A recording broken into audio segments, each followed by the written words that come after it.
हरियाणा में नायब सरकार के गठन के बाद बड़े स्तर पर आईपीएस अधिकारियों के तबादले किए गए। इसी के तहत भिवानी का कार्यभार आईपीएस नीतीश अग्रवाल को सौंपा गया है। भिवानी के एसपी नीतीश अग्रवाल ने अपनी प्राथमिकताएं भी बता दी है। उनका कहना है कि महिलाओं के विरुद्ध होने वाले अपराधों पर तुरंत कार्रवाई की जाएगी, साथ ही साइबर क्राइम को रोकना और साथ ही चोरी, चैन स्नैचिंग व गुंडागर्दी को रोकना उनकी प्राथमिकता रहेगी। उन्होंने कहा कि भिवानी शहर में ट्रैफिक व्यवस्था को दुरुस्त करने के लिए ट्रैफिक पुलिस को भी मुस्तैद किया जाएगा।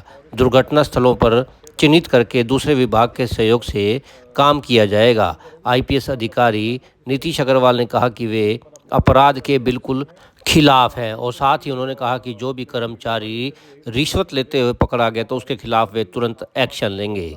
भिवानी छोटा जिला है और छोटा शहर है। यहाँ बड़े स्तर पर क्राइम ना के बराबर है, पर चोरी, चेन स्नैचिंग, ट्रैफिक व्यवस्था का बुरा हाल है। इसे किस प्रकार से अब आईपीएस अधिकारी निपटेंगे, ये तो खैर आने वाला समय ही बता पाएगा। भिवानी से दीपक मुटरेजा की रिपोर्ट।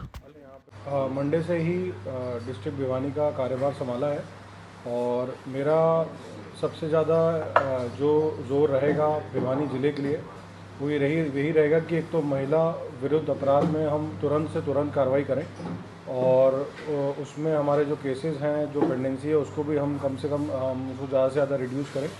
दूसरा, जैसा कि आप सभी को पता है कि साइबर क्राइम जो है वो काफ़ी ज़्यादा सभी, क्योंकि साइबर क्राइम में कोई बाउंड्री नहीं होती, कोई बॉर्डर नहीं होती, तो सभी जगहों पे वो बढ़ता जा रहा है। तो मैं अपने जो भिवानी के लोग हैं उनसे भी ये अनुरोध करूँगा कि कोई भी मैसेज या कोई भी व्हाट्सएप आपको अननोन नंबरों से आता है तो उनके लिंक्स पर क्लिक नहीं करें, और कोई भी अगर उनके साथ साइबर रिलेटेड वारदात होती है तो 1930 हमारा हेल्पलाइन नंबर है साइबर का, जो पूरे इंडिया में है, उस पर कॉल करें और तुरंत अपनी कंप्लेंट दर्ज कराएं।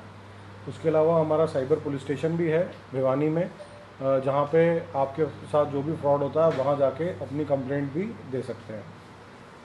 उसके अलावा जो हमारे दूसरे क्राइम्स है, भले ही वो चोरी हो, स्नैचिंग हो, उस पर भी हम पूरी कोशिश करेंगे कि उस पर नकेल कसी जा सके।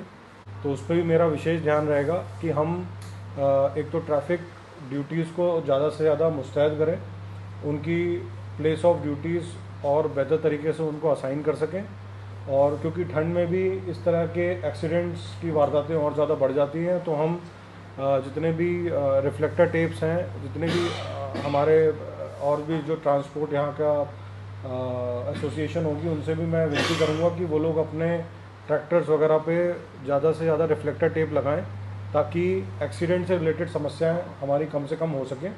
और मेरी तरफ से भी ये प्रयास रहेगा कि नाइट में भी हमारी ट्रैफिक ड्यूटीज़ प्रॉपरली तैनात रहें कुछ विशेष जगहों पे जहाँ पे एक्सीडेंट होते हैं, और हम यहाँ के ब्लैक स्पॉट्स को भी आइडेंटिफाई करेंगे और उन पे भी नियम अनुसार दूसरे विभागों से कोऑर्डिनेशन करके कोशिश करेंगे कि उन ब्लैक स्पॉट्स को भी मिनिमाइज़ करा जा सके। दे रहा है तो बिल्कुल, अगर ऐसी कोई कंप्लेंट आती है या फिर कोई ऐसा एविडेंस आती है तो हम उस पर स्ट्रॉन्ग एक्शन लेंगे, और उसमें बिल्कुल भी ज़ीरो टॉलरेंस की पॉलिसी अपनाई जाएगी कि कोई भी कर्मचारी, पुलिस कर्मचारी हमारा इस चीज़ में संलिप्त पाया जाता है तो हम उस पर तुरंत प्रभाव से एक्शन लेंगे और स्ट्रिक्ट एक्शन लेंगे।